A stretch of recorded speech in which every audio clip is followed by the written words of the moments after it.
Police were called within 15 minutes, but they didn't arrive for nearly an hour.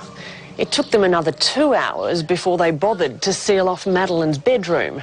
British investigators later called it the worst preserved crime scene they'd ever encountered. Roadblocks and checks weren't put on Portugal's borders for a full 12 hours. And within days, hundreds of guests, potential witnesses and suspects had checked out and left without ever having been interviewed. Now, I can't defend what the police did or didn't do. I don't know it. I didn't work with them. I have no association with them. But I do ask your viewing audience to consider that it is very possible that the initial investigators didn't believe they needed to do any of those things. Yeah. I'd like you to consider this. I know exactly where that table was, and then he stumbles over to exactly where the table was. Why would he give such an unnecessary detail? Why would we care where the table was located? In resisting interrogations, Navy SEALs use a tactic. If an enemy takes a Navy SEAL, the Navy SEAL is taught to resist the interrogation by giving enough truthful details of something irrelevant to satisfy the interrogators. And so a Navy SEAL is captured, and he talks about how he dives and cleans the ship. And he gives such details that the interrogators think this idiot is someone's job is just to clean the ship, and he's going on and on about every detail of how he does it and how long he's underwater, what tools he uses. Nothing to find here. Jerry shows a stronger or a more efficient level of sophistication and deception in this manner. This is, in fact, what you had mentioned earlier in your question. This is a form of diversion. He is safely going in to describe a table, because that's a safe thing to say. We call this leakage. He knows what happens, or I'll say it this way. The brain knows what happened. He now has to go into the brain and talk about what happened, but not give it away. It's really difficult because he might choose some of the wrong words by accident. So he focuses on a table, and then he stumbles on it because it's such a ridiculous point. He's using a diversion tactic because it's necessary. So what we do is we say, well, here's a diversion tactic. Why would the dad of a missing little girl need to make such effort to divert attention away from what happened? The night seemed so long. Every second was excruciating, and it was dark, and he just wanted to be light and everybody searching, and Madeleine found. Okay, this particular statement itself is very concerning. First of all, we'd ask the question, for whom was this night so long and so excruciating for? For Kate. Or if we want to listen to her words, it was not even for Kate, it was for you. Listen to what she says. Believe what she says. The night seemed so long, every second was excruciating, and it was dark, and you just want there to be light. Not she, not her as a mother. But by the way, was it excruciating for Madeleine to be taken? She shows concern for you or herself and nothing for the child. A parental instinct is so powerful that we've used it in judicial courts since time out of mind. Going back to the Solomonic courts of your Bible lessons, where two women gave birth to children and one woman rolled over and suffocated the child. And they each claimed custody of the living child. Neither wanted custody of the dead child. And it went all the way to Solomon's court, and people who know the story said Solomon said, bring me a sword, cut the living child in half, and give them each half their baby. Solomon had no intention of committing murder. What Solomon had done was repeated both women's arguments. The woman who actually gave birth to the child said, let her, the liar, have the child. Let my child live. And everyone was able to see that's really the mother. He was exploiting maternal instinct. Prior to that, he simply repeated their arguments. And if we listen very carefully, especially as it comes out in Hebrew, it's very simple. This mother says, the dead child is hers, the living child is mine. She mentioned the dead child first. That's what people do. They mention their own first. But this mother says, no, the living child is mine, the dead child is hers. She mentioned the living child first because it's her child. When no one understood that, when no one was listening to the order of which someone spoke, then Solomon called for the sword and said, cut the baby in half and give them each half, without any intention of murder. The maternal instinct came forward, everyone knew. They would have known before the sword was taken if they just listened to each mother. So I ask you to listen to this mother, and listen to her carefully. The night seemed so long. For whom? Every second was excruciating. For whom? It was dark, and you just want there to be light. Okay, let's find out what you want. Let's look at the order. You want there to be light, you want everybody searching, and you want Madeline found. Her priority is light for you, everybody searching, and Madeline found. Madeline is the last thing in her priority. As a matter of fact, this statement shows that someone was living in excruciating pain, someone was living in excruciating length of time, impatience, but here is where we expect her to show what Madeline is going through. Where is her teddy bear? Where is her favorite blanket? Where is her favorite toy? Not a single word of concern. Now, why would she give last in her priority Madeline being found? I ask your audience to consider, she doesn't want Madeline found.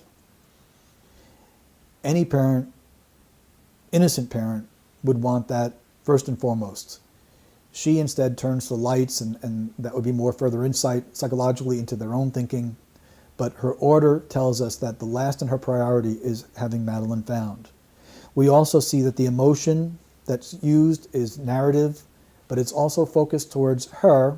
However, in the pronoun you, even that she doesn't take ownership of. I think it was an excruciating night, and I think that her concern for herself is genuine because this is what I'm building towards. Mm-hmm. There's no concern for Madeline by a biological mother and by a biological father because Madeline is dead. Madeline is beyond concern. Madeline is beyond help. There's no more fretting or worrying for Madeline, and that's what's in this statement. Mm-hmm. Is Madeline crying? Does she have her favorite teddy bear? Is she getting her meds? Is she calling out for me, the mother? Is Madeline in excruciating pain? What must Madeline be experiencing in the hands of strangers? These are all things that were not in their language. Yeah. And this is consistent. This is not just one interview. These people have always been focused upon themselves. They have always given indication that Madeline will not be found alive, if found at all, and that Madeline being found is not something they want to happen. Mm-hmm. Their concern is always for themselves because Madeline doesn't need concern any longer.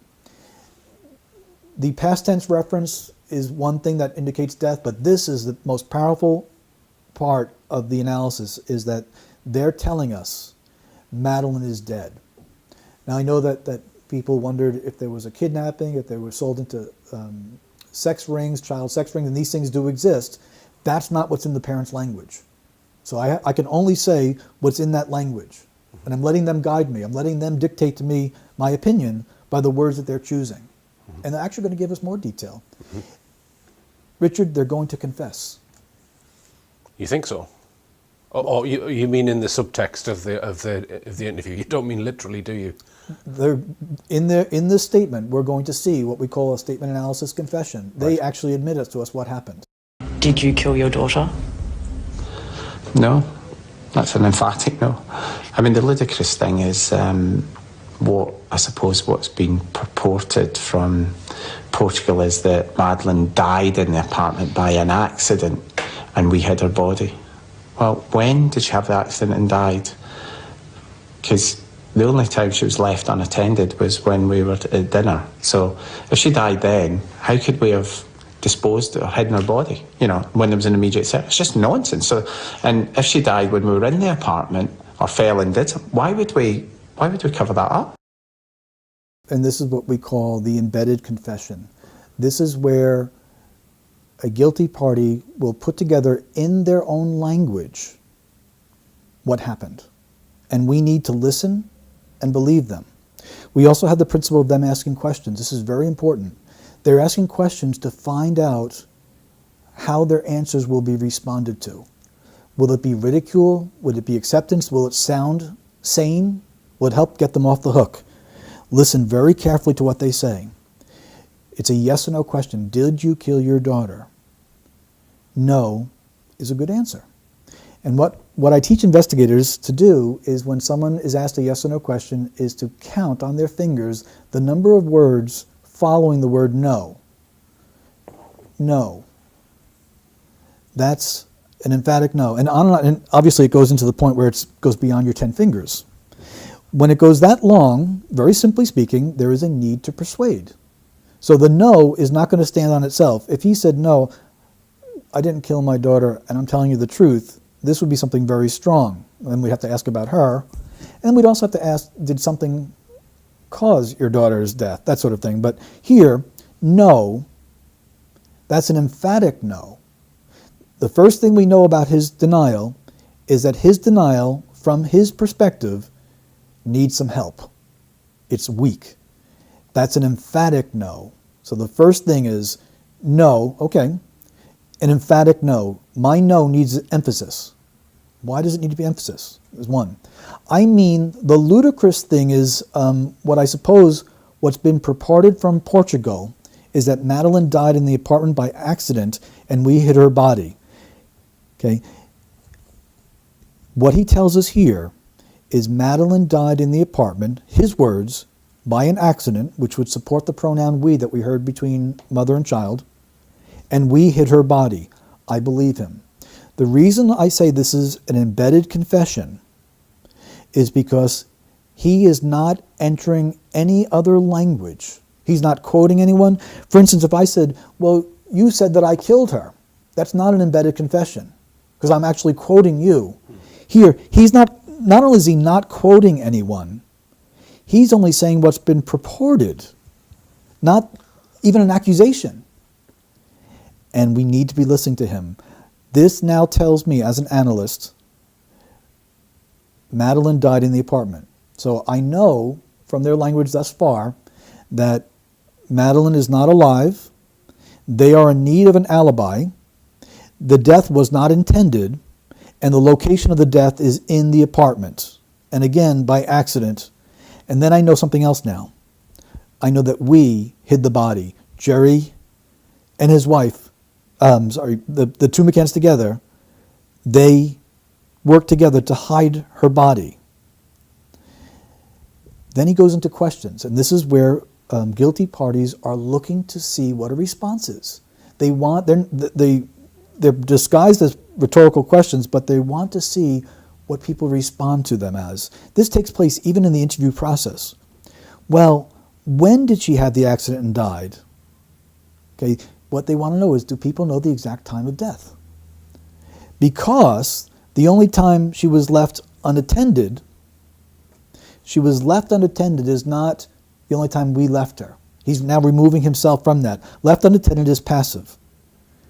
Was when we, which shows unity between him and his wife, were at dinner. So if she died then, which this is, we call this an allowance. The father of a missing child is allowing for a scenario that denial will not allow. There's no natural denial. He's saying if she died, then, not even if she was dead, which is itself a red flag, but now about a specific time. How could we have disposed, hidden her body? The word disposed and then hidden, the change there, actually shows respect for Madeline. It's a softer terminology.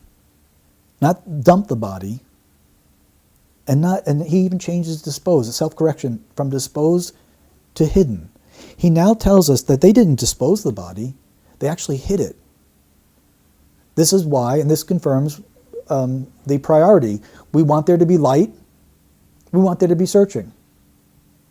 By the way, we also want them to find Madeline.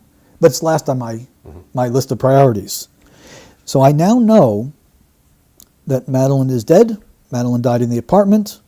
And listen to his questions. When did we do this? How did we do this? You know, when there's an immediate it's just nonsense, self-censoring again. And if she died when we were in the apartment or fell and died, why would we cover that up? Okay, that's the most important question he asks. So he now introduces something else that may have happened. Madeleine fell. I am concerned and remain concerned that Madeleine may have been drugged in any way, shape, or form, whether it be nighttime cough syrup or something more, so that these people could go and have their dinner and their party and get their break and all that, that Madeleine awoke and fell and got injured, and the injury was beyond. Yeah. Can I just interject with a question, Peter? Sure. When he's saying, he's alluding to the fact that he doesn't think they would have had time on that particular evening to deal with the body. Could that suggest that there's been pre-planning and the meal was orchestrated to allow for a window for their phantom abductor? And he's confident that he can show the audience that there's not enough time for them to have done that. So in other words, it's possibly happened on a previous time. Yes, it is possible. And the focus on time, which he doubles up on, opens that door up now for us. Right. We have to consider it. Intention, it hasn't changed. In other words, that this death was not intended is not changed by this. But the fact that they do, or he does, in his language, focus so much on time, we must now be open to the possibility that he has a confidence about this time frame because it happened at a different time frame. So the answer is yes. Okay. What he's doing is he's affirming every other point of analysis. So when I said earlier that we look at little point here, little point there, he's now summed it up for us. The reason why this father does not show any concern about what Madeleine is going through is because Madeleine is beyond experiencing anything that he would need to be concerned about. Mm-hmm. They hid her body. Right. That's what they did, according to his language. But I don't think we should dismiss quickly that he introduced falling. Mm-hmm. She was very tired, Kate said. Mm-hmm.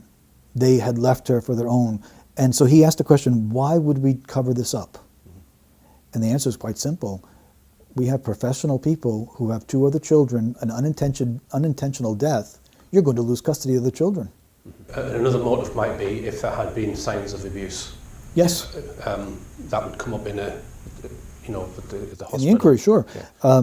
He, as a medical professional, in any way, they are very likely to have knowledge of child abuse because it's just part of that profession where they deal with that. Now we have some indications there that would need much further exploration for possible sexual abuse. And there is a risk of the consequences for an unintended death, that's number 1. Risk of losing the other children, number 2. And then as you point out, when Child Protective Services sends in a professional to investigate, every case is explored for sexual abuse, whether there's allegations or not. All indicators of all possible abuses are explored for. Neglect, physical abuse, emotional abuse, sexual abuse are going to be explored for in every case. Because we have some linguistic indicators, which could be them as parents, it could be them as abusers, it could be him as an abuser, it could be her failure to protect. We have to explore for it. Right. The consequences could go on more than just losing custody of the twins. Mm-hmm. It could be loss of freedom. Yeah. When a guilty person asks questions, they're floating out alibis, they're looking to see what sounds plausible. And in his question, he says, well, when did she have the accident, not a accident, the accident, and died? The only time she was left unattended was when we were at dinner, so, which is establishing his alibi. If she died then, how could we have disposed of hidden her body? Now, it's interesting, when some people ask questions like that, they don't always get the answers they want to hear. We had here in the United States a baseball player who was accused of using performance-enhancing drugs named Roger Clemens. And under oath he said If I have all these performance-enhancing drugs, it would mean that someone supplied them. Who is this? Who supplied them? I wish he would come forward. So he asked who supplied them, and then he made a wish. The man who supplied him with performance-enhancing drugs came forward and fulfilled his wish and testified against him. So by asking a question, they're trying to portray it as if it's not plausible while they're giving out information and admitting what happened. This is an embedded confession and statement analysis. This is not the quote of someone else accusing them. This is what was purported to come out from Portugal. What he's saying to you is Portugal police know. So they may make various statements, but the investigators on the ground, if we were to talk to them, the ones that first responded, they would tell you exactly what they feel about this case, and I think it'll be right here, that it's a cover-up. And that gets even more ludicrous, that we've obviously hidden her somewhere incredibly well, where nobody's found her. I believe what she's telling me. I believe that, first of all, the word obvious means to accept without question, and I am following it. That we've obviously, it's obvious to, and this is a concern of hers, that people recognize they've hidden her somewhere incredibly well where nobody's found her. Now, consider this. This is supposed to be from a mother of a missing child who is spending a lot of time defending herself, trying to ridicule the accusations, instead of pleading for her safe return and talking about what she's going through. Again, there is no concern for what Madeleine is going through by biological parents, close relatives, the closest relatives. Incredibly and we had her so well that we then decided we'd move her in the car, which we hired weeks later. And, you know, it's just ridiculous. So now we have a change of language from ludicrous to ridiculous. We have a car entering her language, and the timing is not lost on us either. She now says weeks later.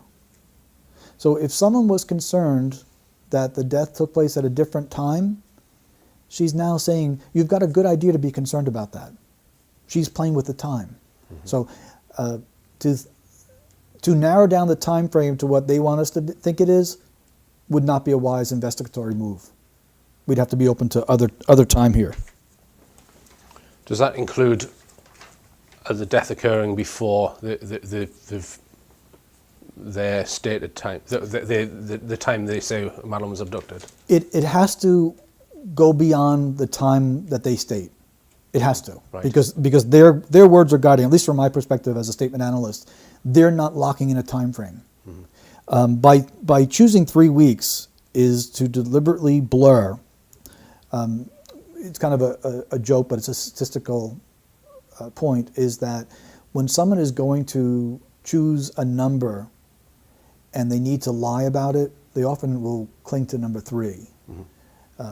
2 sounds too small, 4 sounds too big, and it's one of those statistical patterns. They did hire a car after they'd reported her missing, a few weeks after. So that's what she's referring to there, and there was evidence found in the car. Yes. Of a cat of a dog evidence, I believe. Yep. The point being is that as she even goes to this area, she's changing the time frame for us. Right. So even if 3 is accurate, right. It's still fascinating that she is now moving the time away from what they originally said. Right. So it's sensitive to her. Right, I see. When you come back to Portugal, do you feel closer to Madeleine? And although I don't know where Madeleine is, that is the last place that, you know, I saw her and held her, and I guess there's a part of me that still feels connected to her there. So. This was an interesting question, and I thought for an interview that I did not think very highly of, this was a fascinating question that grabbed my attention. And I think the interviewer might be probing for what we actually get here. Is her answer is important. Although I don't know where Madeleine is, no one accused you of that. So before she even gets to her emotion, she has a need to deny that she knows where Madeleine is. You know what that tells me? She knows where Madeleine is. Right. That she's actually affirming that we hid her incredibly well. These 2 smart people who were in panic mode for themselves hid her incredibly well. So although I don't know where Madeleine is, we call that the negation. She wants us to know what She doesn't know. Very sensitive. And then she uses the phrase, you know. And what we do with any type of habit of speech is we look where it comes up and where it doesn't come up. And it shows an acute awareness of the interviewer. So we notice what topics will provoke that, what topics do not provoke it. And about the location of Madeleine, it provoked it. Then she says, and I think this is important, I saw her, held her. Now, in order to hold her, you have to see her. Seeing her is unnecessary. People speak that way about dead people, about dead family members. Because in order to hold her, you have to see her, unless you held a dead body. I think that when Madeleine's lifeless body was carried, Kate held her. I think she's telling the truth. I think kids can be written off, missing kids can be written off too easily. You cannot do that. You cannot give up on a child. This is the mother of a missing child utterly avoiding the call to find her child, utterly avoiding the call to attention of what Madeleine is suffering through. Instead, this is extreme distancing. I don't want Madeleine written off, I want her found. No, kids, general, can be written off. You know, again, that awareness of the interviewer.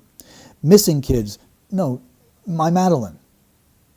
Missing kids can be written off. This is someone who has well moved beyond in the grieving stage. She has well processed the information. Madeline was not coming home, and she's at peace with it now. This is a distancing language of kids, child. The use of the word child there again is something that, we don't say kid abuser, kid molester. We say child abuse, child molester. This use of the word child, although it's not conclusory by itself, with the other indicators, causes me to be concerned that Madeleine was a victim of child abuse inside that home. I don't know for certain. There are certain things that I do and can say that with a strong conclusion. That's an element that must be explored. Right.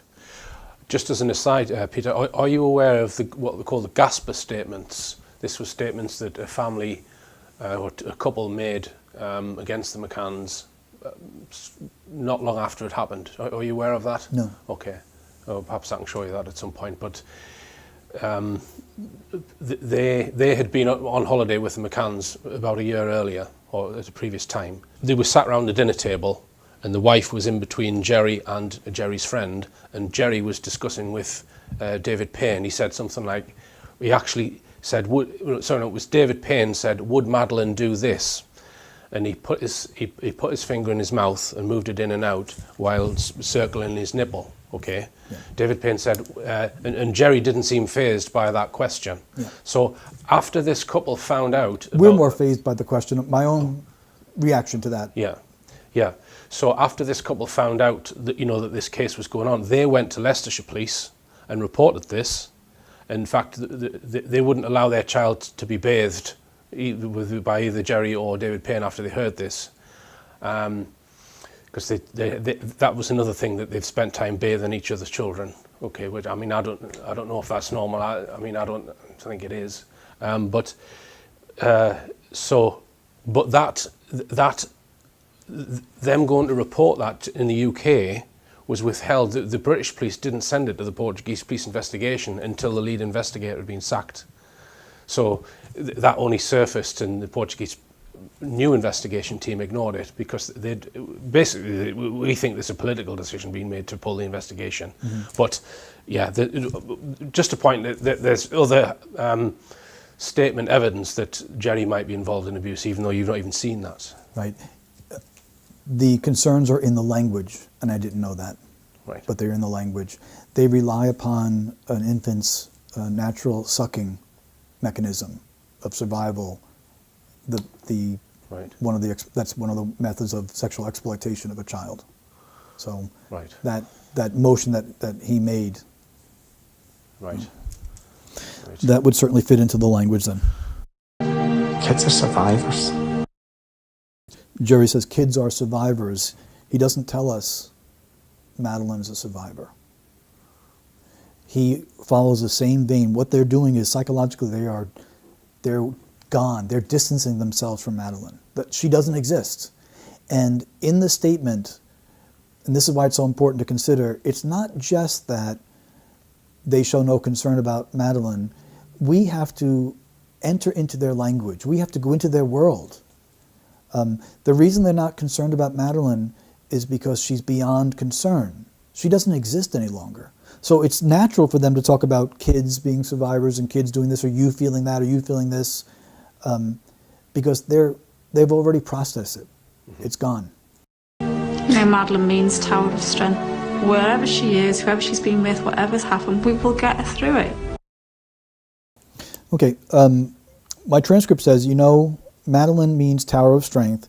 Wherever she was, whoever she's been with, whatever's happened, we will get her through it. Several things. She doesn't tell us that Madeline is a tower of strength. She doesn't say that she has any strength. She doesn't show any detailed concern for Madeline. And she says, we will get her through it, which is a form of passivity. After saying that Madeline, the name means strength, but we will get her through it. There's a disconnect there in language, which is more narrative storytelling, almost poetic. We'd find that on a card of someone well after death. You will not rest until you find your daughter, until you wrap your arms around her. Why do they say such things? As a journalist, why feed information to a subject that way? Makes no sense. I don't believe any parent could, you know, and I don't believe we could ever reach a point where we just think, oh, well, we've done everything now. You know, whilst the situation remains as it is, you know, Madeline's out there and she needs us to find her. You'll keep looking forever. We will. This is, again, another indication that the processing of information has been complete. She tells us what she doesn't believe, tells us what doesn't happen. I don't believe any parent could, and I don't believe we ever could, reach a point, and this is her language, I believe her, we just think, oh, well, we've done everything now. You know. I think that we've hidden her incredibly well. We've done everything we now. Her death wasn't intended. We've moved on.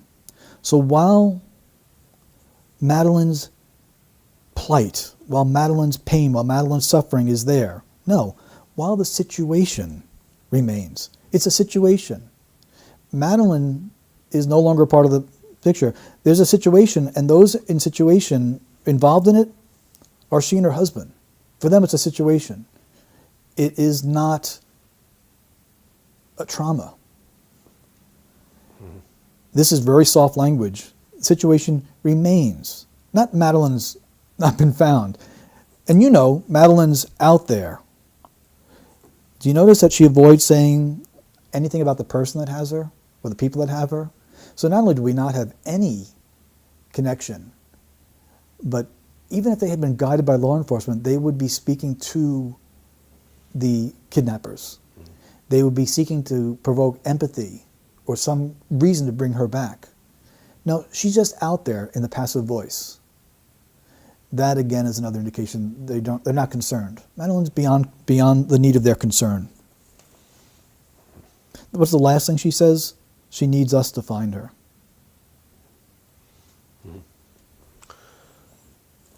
You keep looking forever.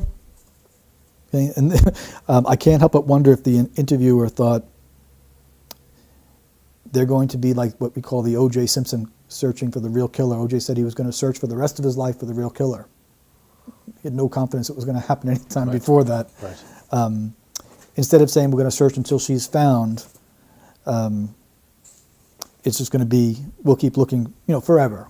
Yeah. You mention baby Ayla here, Peter, in relation to this. Baby Ayla, A-Y-L-A. Yes. Have you mentioned that? Baby Ayla, not in the interview here, but in the analysis. Right. Okay. Do you want to mention that now? Sure. Baby Ayla was in Waterville, Maine, and she was reported kidnapping by her father. And the father was not cooperating with police, and the family was the mother, because they're not married, was trying to get the father to speak. And she finally told media that the father is not cooperating with police. This got a response from him. Liars are always concerned about their reputation. He said, contrary to rumors floating around out there, I have been cooperating with police. And so with the phrase, rumors floating around out there, is a strong indication that baby's in water. And that's where the searching went on. He had, was asked, how did you do on your polygraph? He had been accused of low-level drug dealing, child abuse, other things. He answered, I smoked it. I smoked it. So we give ourselves away by the words that we choose. And there is like almost like a junior high school student talking about a test. I smoked my math test. It's a missing child. He referenced her in the past tense. He never showed concern at any given time for anything that the child may have been experiencing. All his concern was about himself. This is the same of the McCann's. It's very similar. And when we listen to people and follow their language, and their concern is making sure they ridicule instead of deny any possibility of their involvement, that's what their priority is. But we went through this interview, and not once did I hear a single word of human empathy expressed from Madeline. Not once. Madeline is the victim. And if the deception was to be believed, someone had Madeline. And was she wearing a warm coat on a cool night? Anything, even the slightest bit of concern, none of that is in their radar because it's not in their hearts. It's not in their minds.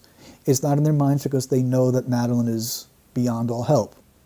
What I concluded from just this interview itself is that Madeline is dead.